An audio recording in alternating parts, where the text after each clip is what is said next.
Hi, my name is Janmejay and this is day 14th of my communication practice. And for this communication practice, I am reading this book called Man's Search for Meaning by Viktor E. Frankl.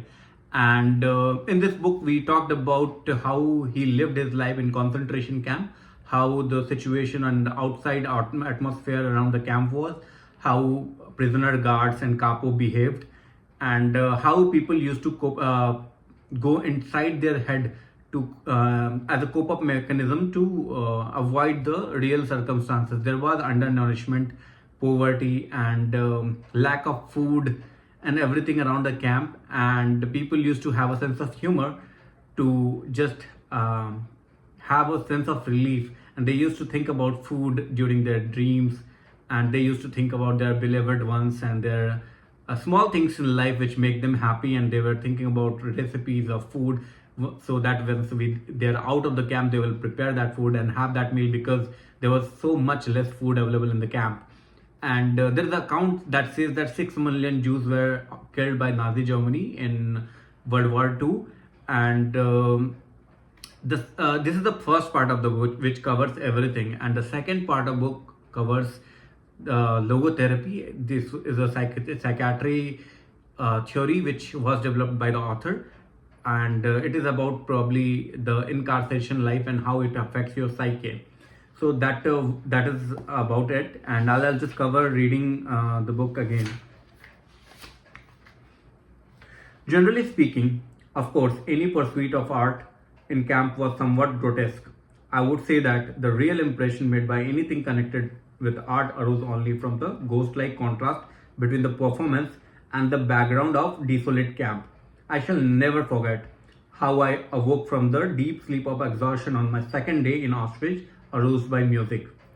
The senior warden of the hut had some kind of celebration in his room, which was near the entrance of the hut. Tipsy voices brawled some hackneyed tune. Suddenly there was a silence, and into the night a violin sang a desperately sad tango. An unusual tone not spoiled by frequent playing. The violin wept, and a part of me wept with it. For on that same day, someone had a 24th birthday. The someone lay in another part of the Auschwitz camp, possibly only a few hundred or 1,000 yards away, yet completely out of reach. That someone was my wife.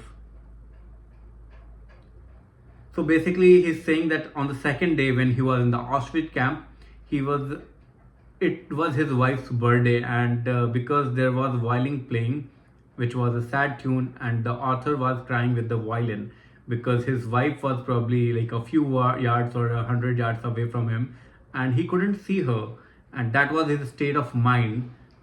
So he's also saying that these like celebration or kind of art or the pursuit of art, basically it was a starkly contrastly different from the life in the camp.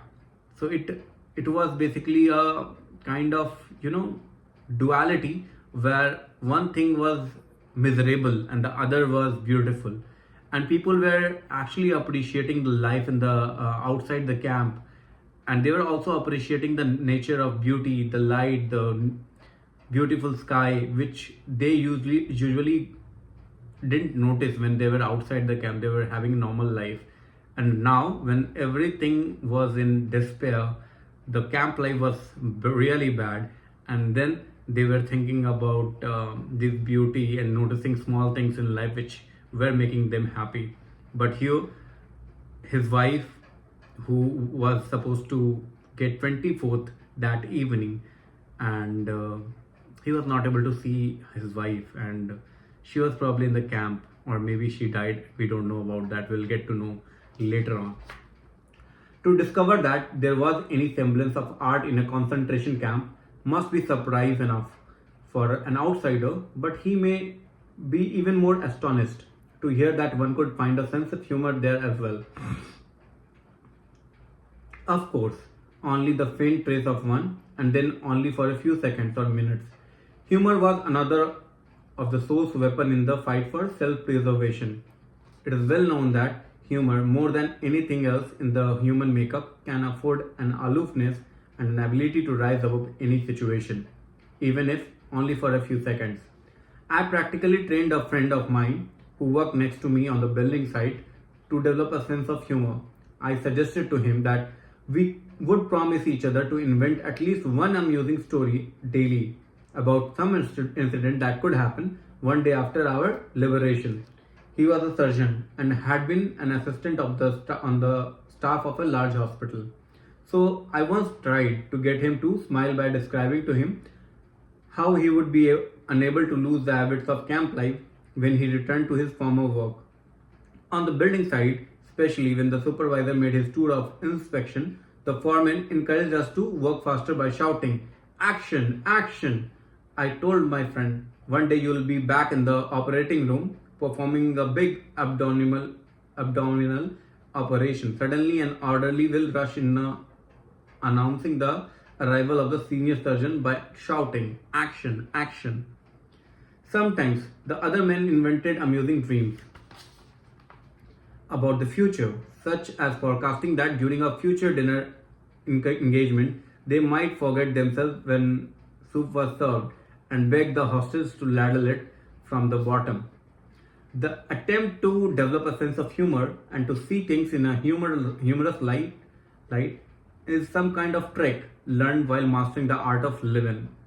Yet it is possible to practice the art of living even in a concentration camp. Although suffering is omnipresent, to draw an analogy, a man's suffering is similar to the behavior of a gas. So that was my day 14th of the video. I'll see you in the next video. Thanks. Bye.